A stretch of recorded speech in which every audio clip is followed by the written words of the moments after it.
everyone. I am Rikemi J. Flores from B.Ed1B. Discuss the cognitive development, the theory of Jean Piaget. So, after observing children closely, Piaget proposed that cognition developed through distinct stages, from birth through the end of adolescence. By stage, he meant a sequence of thinking patterns with four key features. Basically, this is a staircase model of development. Piaget proposed four major stages of cognitive development and called them: first as sensory motor intelligence, second as pre-operational thinking, third is concrete operational thinking, and fourth is formal operational thinking. Each stage is correlated with an age period of childhood, but only approximately. First as the sensory motor stage, birth to age 2.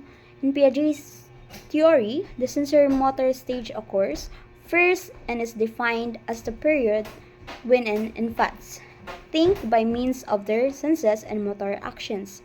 As every new parent will at least an infants continually touch, manipulate, look, listen to, and even bite and chew objects.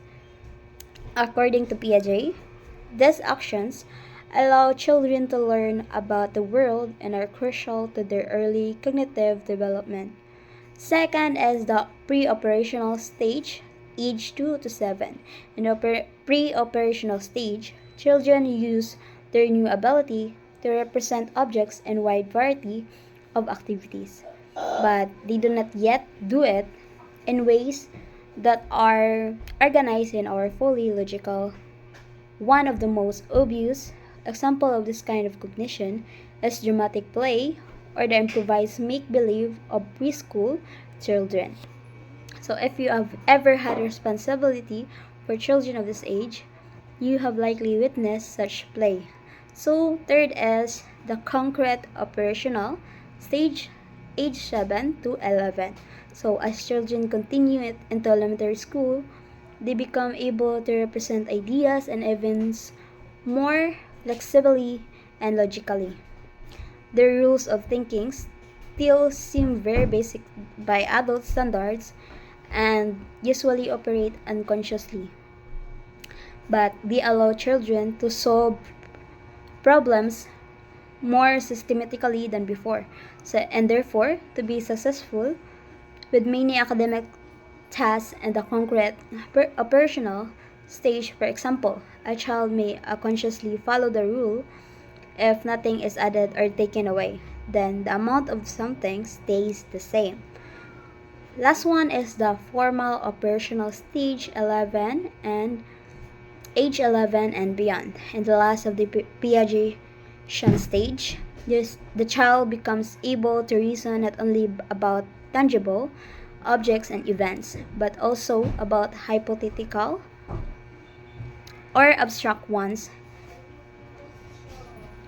Hence, it has the name formal operational stage, the period when the individual can operate on forms on representations with students at this level. So, the teacher can pose hypothetical or contrary to fact problems. What if the world had never been discovered all? Or what if the first European explorers had settled first in California instead of on the East Coast of the United States? So, to answer such question, students must use hypothetical reasoning, meaning that they must manipulate ideas that vary in several ways at once and those entirely in their minds. So, thank you everyone.